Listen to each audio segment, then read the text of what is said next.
welcome to direct examination. Now, for any one of the classes in this course on trial advocacy, there is a question you could ask. And the question is, well, Judge, can you show us a little closing argument? Can you do it? Or can you do a little opening statement? Or can you do a little cross-examination? Or maybe examination of an expert? But the question I fear the most is, can you do some direct examination? And why? Because it's the most difficult thing to do well. It is so difficult to do a direct examination really well. And that's because, well, here are the goals, and the goals that make it so difficult to do well. Efficiency. So you've got to cover a lot of material, and you've got to kind of transcend your trial psychosis about your case. Your trial psychosis is when you think you've got an incredibly good case when you've actually got a really terrible case. You've got to transcend your involvement in the case and understand what the important parts are. You have to achieve efficiency. You have to communicate you have to make a direct examination. It's a three-way thing. You have to make a visceral and emotional connection between those witnesses and the jurors. And you have to get out the important facts. This is a real challenge. This is a difficult thing to do. So the forms of the questions that you use, you generally cannot ask leading questions. But there are lots of leading questions that you'll be allowed to ask. Leading questions, of course, are questions that suggest their answer, or the answer you're seeking. But you'll be allowed to use lots of leading questions for transition questions, for background questions, and often just because people know what it is you want to ask about and they just want to get done with it. But leading questions alone, leading questions for the same piece of information compared to non-leading questions, leading questions are less credible. You've heard the term that the lawyer is testifying, or as Alan Dershowitz would say, testifying. The leading questions are much less credible because they sound like they're coming from the lawyer and not from the witness. What you want to do is you want to use leading questions as little as possible and to let the witness give the story and not you. So in a direct examination, the conventional wisdom is, and I very much agree with it, is that you should disappear. So in this courtroom, there's one witness box. So a typical place to examine from on direct examination would be from way back here. Or better yet, I hate to go off camera, but I will for a moment, is over here. And why is this good over by the corner of the jury box? Because the witness is naturally, a well-trained witness won't quite do this, but the witness is going to look at the person asking the questions, and I'm right next to you, the jury, so naturally the witness is going to make eye contact with the jury. All right, so it's unseasonably warm in here, so I'm going to make myself comfortable, I'm afraid. Now, my little discussion at the beginning of this lecture about the question I fear the most, that was kind of contrived. I kind of made that up. It was my weak attempt at having an impact opening to my discussion about direct examination. And it's kind of hard to come up with something emotional about something as clinical as this. But that was, think of my lecture today as a direct examination. So I've done my best with an impact opening, and now I'm going to go and I'm going to hand out some exhibits. And you notice how it interrupts the flow of our conversation, really with the negotiation between me, the lawyer, and you, the jurors. So here are the things I'm passing out. One is the list of naughty words. You've already got it, but I don't think I've given you hard copies before. They've become quite relevant now. We want to avoid these legalistic words. Next is just a one-page little piece of an assignment from a previous course about doing direct examination, and it has some useful little tips.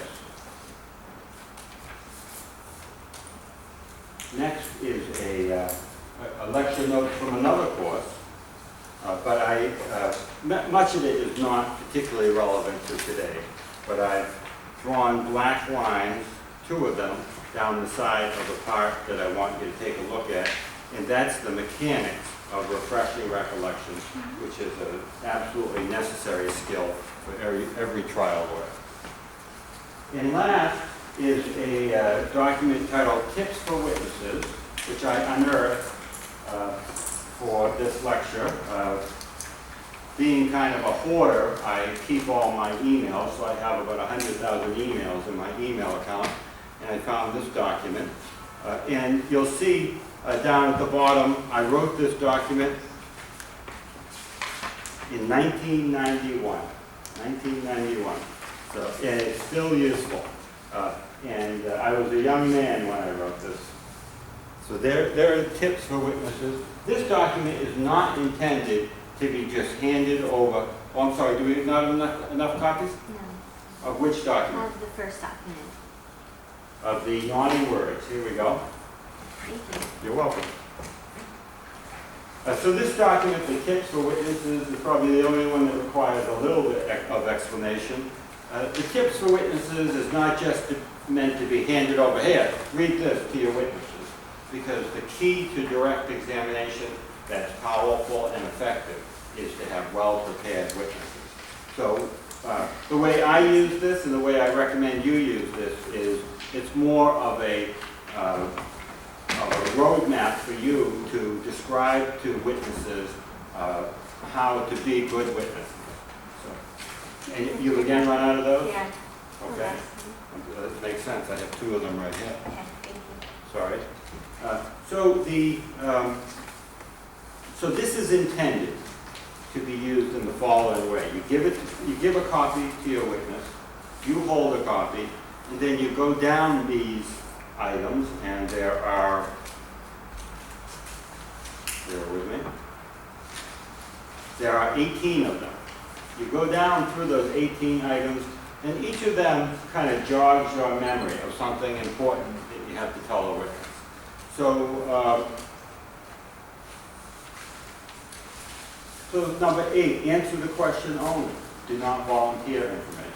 So that jogs your memory to talk to the witness about the importance of, particularly on cross-examination, of not rambling on and giving answers that are going to cause problems.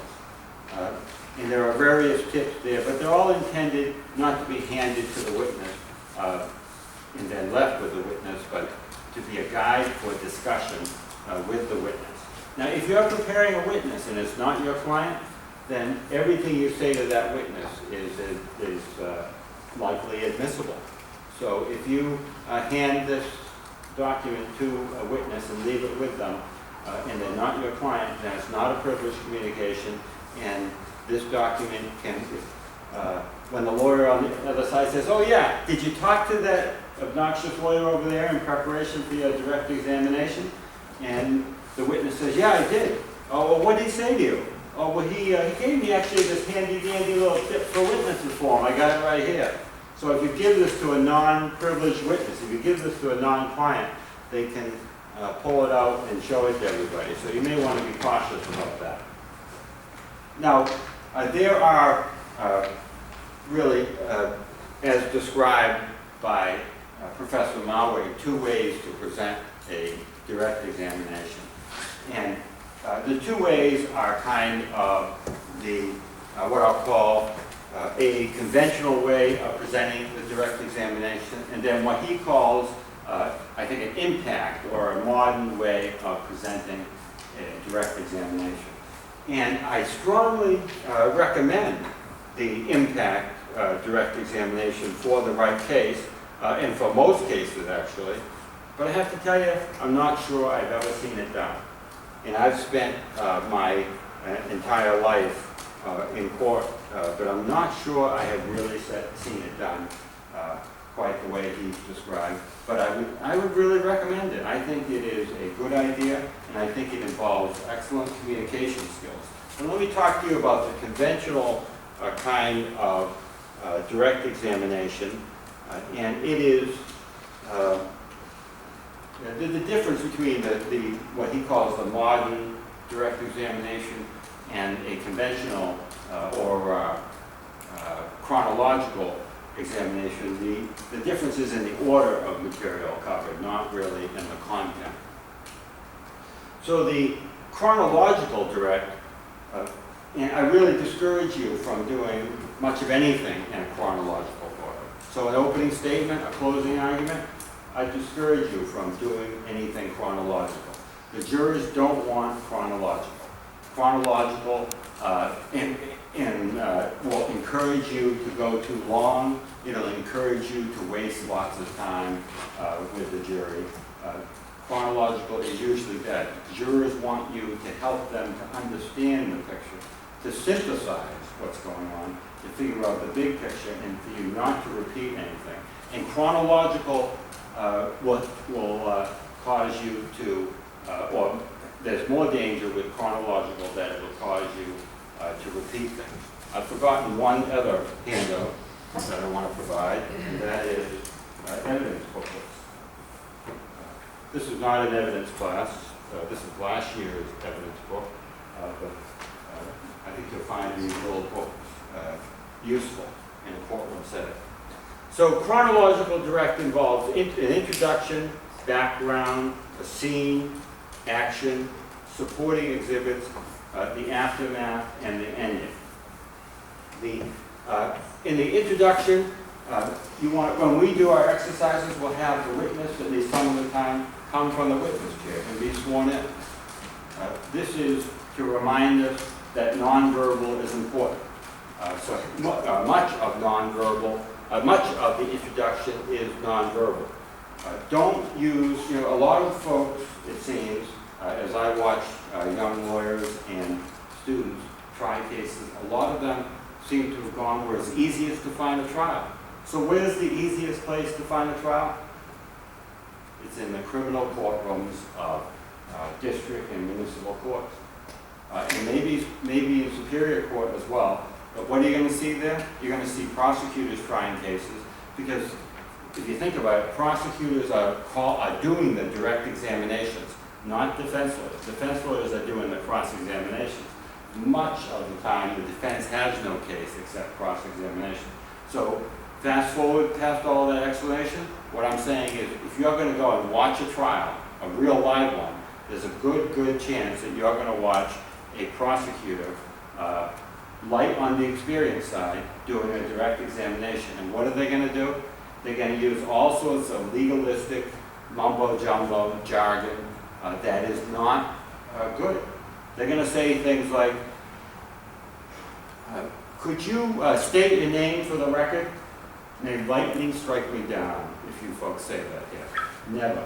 For the record, we don't say. And could you state your name for the record? How are you currently employed?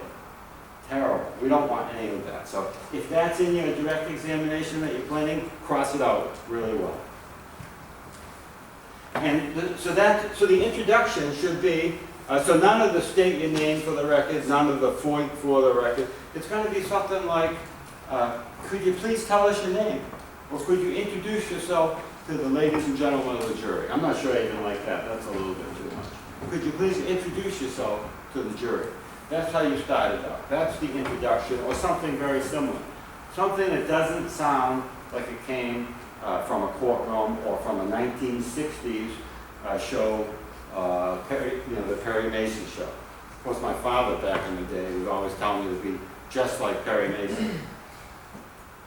So don't use any of these legalisms. Work hard at avoiding the naughty words. Work hard at avoiding legalisms. So the background in a direct examination, background is crucially important. Background is so important. And many of these cases can be won or lost on what amounts to background. So don't give short shrift to the background of your witness.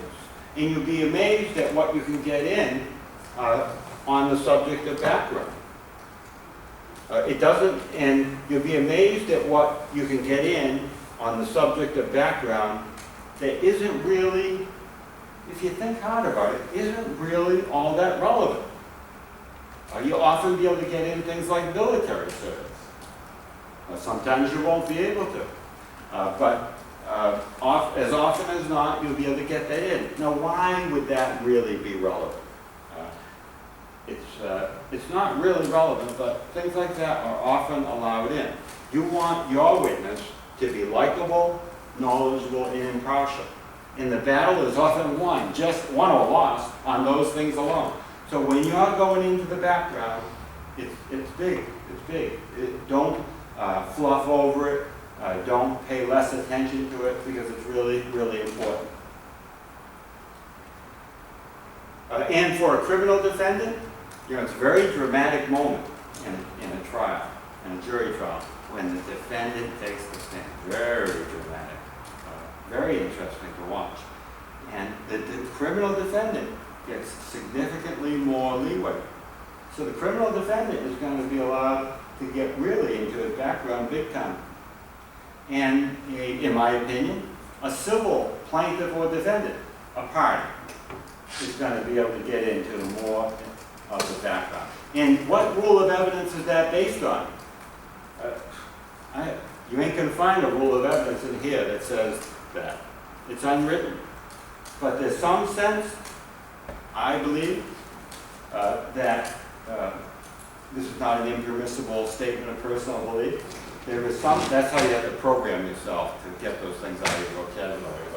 But there is some sense by judges that when someone has a lot on the line, they can get a little more into these kinds of things. And they are very important. So setting the scene, now that's a word we're never going to use, right? I should add that to the naughty words list if it's not already there. We're not going to use the word scene, but Professor Marway used it, so we'll stay with it. So you want to get a description, a pretty good description of the scene or where this stuff happened out so that the jury sees it. But you want to hold off on the exhibits, the parallels to my handouts. You want to hold off on those because for a number of reasons, including they inevitably interrupt the flow of what you're doing and make things, in a strange sort of way, they make the presentation less coherent and less persuasive. So when I handed out those handouts to you, you inevitably, as I'm handing them out and I don't hand out the right number, I'm inevitably reducing your attention span. Amanda's sitting there not paying attention to anything I say because she's trying to figure out if she got the right copies. So in a jury trial, when you're doing a direct examination, you don't do the exhibits when you're trying to describe the scene, the physical, the background, the setup of where this happened. And also, non-expert witnesses don't really handle exhibits very well. It takes a lot of practice to do them in a way that's not awkward and kind of off-putting and detracting of the jury's attention from what we're all doing. Well, then there's the fast part, the action. So the action is about being visual and visceral and emotion. That's what the action part is about. And you hope that you have a trial that has a lot of action in it so you can do a lot of that stuff. You want to do it from the witness's point of view. You want to, there's some disagreement about this, but you want to use the present tense. So I was walking into the intersection. I walk into the intersection, that's what I just said is wrong. I walk into the intersection, and boom, the car hits the light pole. That's the present tense. Some people think it sounds kind of phony, but it's something to consider whether the present tense is a better way to tell a story. Be like in all of these things, be aware of pace. In my tips for witnesses, there's a bit you've probably already heard about the pace or timing of testimony. For a lot of things, you want to go nice and slow. But for a lot of things, you want to go really fast, like I just did a second ago.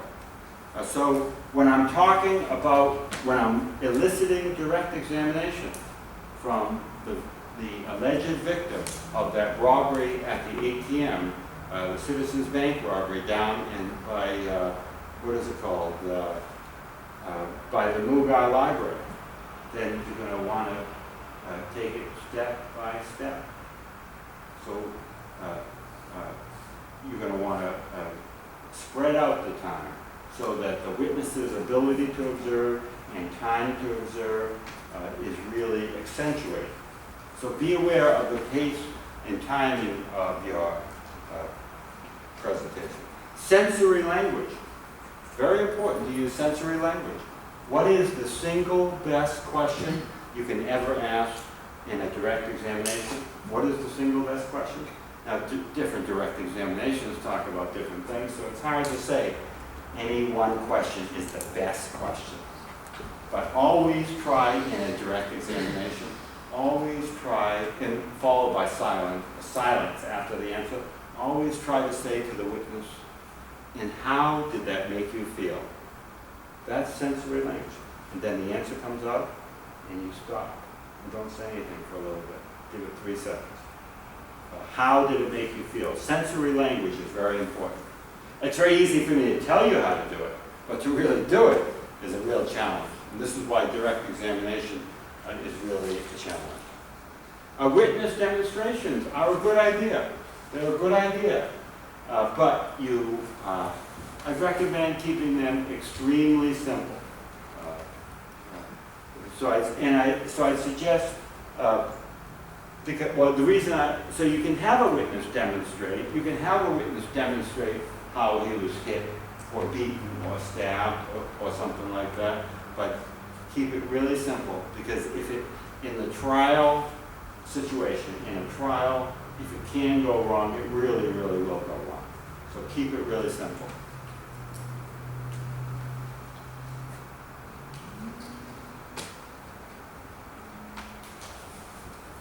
Repetition is a wonderful device. Repetition is a wonderful device. Repetition is a wonderful device. And it really can get obnoxious too. Now, looping. Looping is a good technique as well.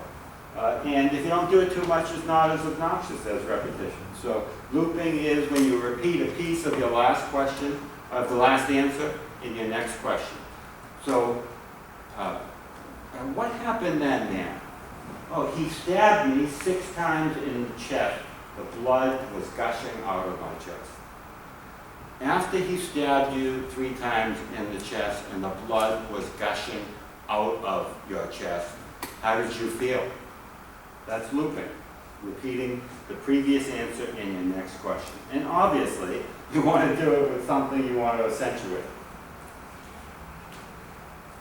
Challenge your own witness, especially near the end of your witness's testimony. So you're going to be able to, most of the time, be able to figure out what possibly does not make sense in your witness's testimony. So as he approached you with that knife, why didn't you run instead of shooting him in the head? Well, I felt cornered. I felt there was no escape. That's challenging your own witness.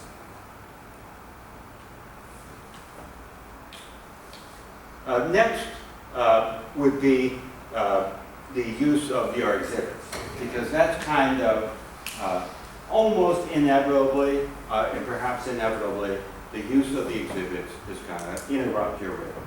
So with the exhibits, the number one thing, so you do it after your action, after your impact stuff. But so with the exhibits, the number one thing is you always got to have them. You always got to have exhibits and demonstrative aids and stuff like that. You always got to have them. The mock trial team that I coach, almost concurrently with this course, one of the first things I tell them is you got to spend hundreds of dollars of this great law school's money to make really big exhibits.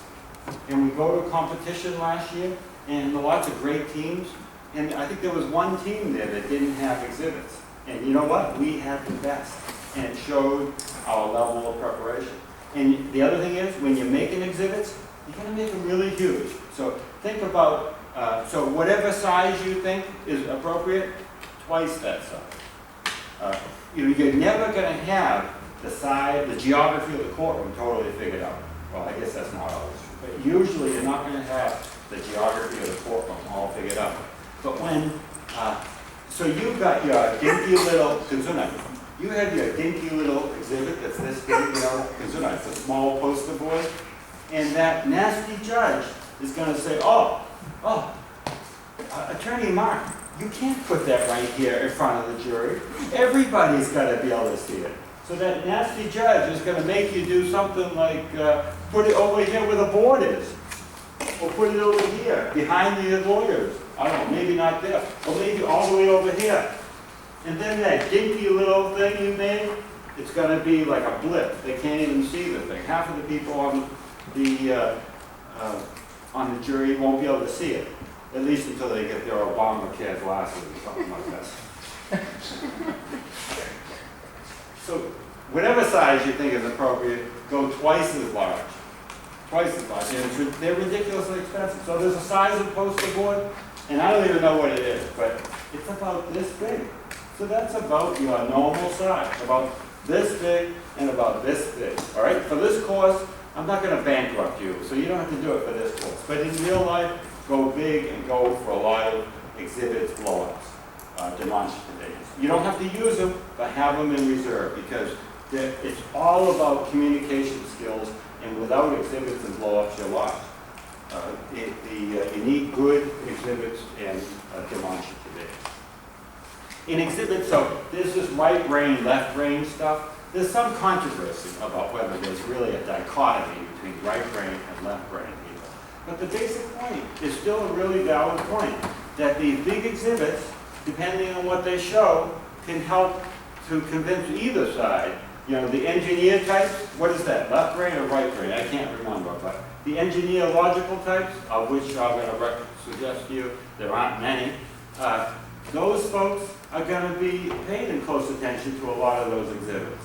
But even the right brain, or whatever it is, the emotional deciders are, those people are also going to be convinced by exhibits, depending on what it is you've blown up. When you've blown up a picture of a bloody knife, or the blood spatter pattern, that may well convince them. Talk about the next, about the chronological direct, then you have the aftermath. So, how has this changed your life? That would be the aftermath. And the last thing is the ending. And the ending is just like in an opening statement, or better yet, a closing argument. The ending is scripted, is something that you should know where you're going to end. It shouldn't be a Kurt Vonnegut thing where his advice in life was something like, well, keep going and keep going and keep going until the end, and then stop. That's not how you do a powerful direct examination on either of these theories of chronological or impact or modern. At the end of your direct examination should be planned. So the last question should be, for example, so why did you shoot him in the head? Because I thought he was going to kill my children with that knife. And then you have silence. Let it hang out there. The ending should be completely pre-planned. Now the impact direct, I'm not really sure that I have ever really seen it done in a real courtroom. But I totally recommend it. It's all, I've seen it in opening statements, I've seen it in closing arguments, and I've seen it in cross-examination, which is a different animal altogether. Perhaps not a good idea in cross-examination. Maybe, maybe not. In a direct examination, though, I recommend it, and I recommend you try it. So an impact, or modern direct, is the tiniest of introductions. Please introduce yourself to the jury. Were you there at the corner of Elm Street and Main Street at about 3 p.m. on July 5th? I was. What happened? This black sedan came along. It seemed like it was going 100 miles an hour, and bang!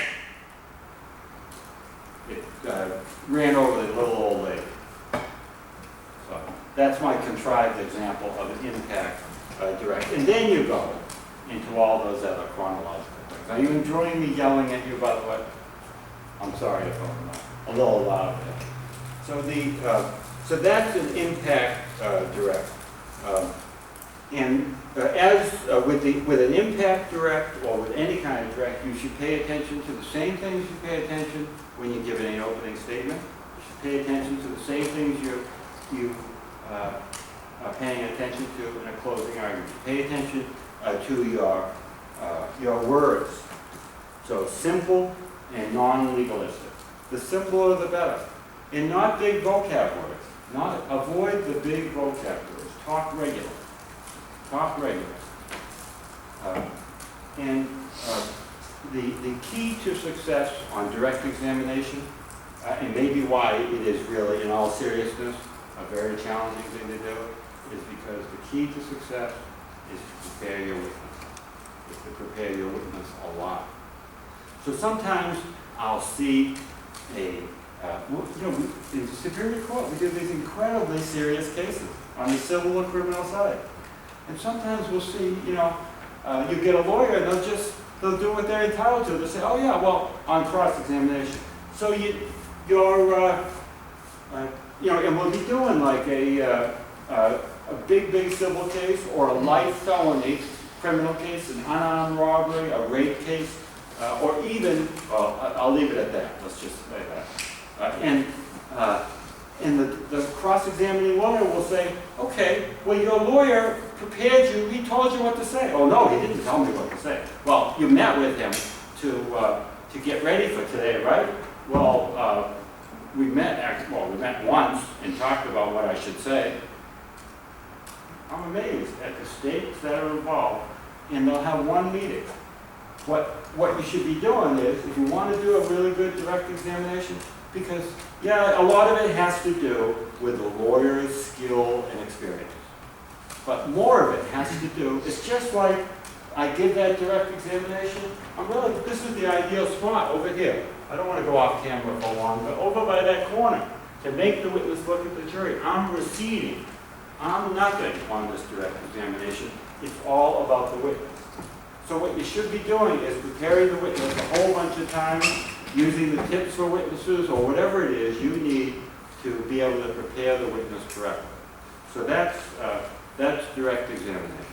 Thank you.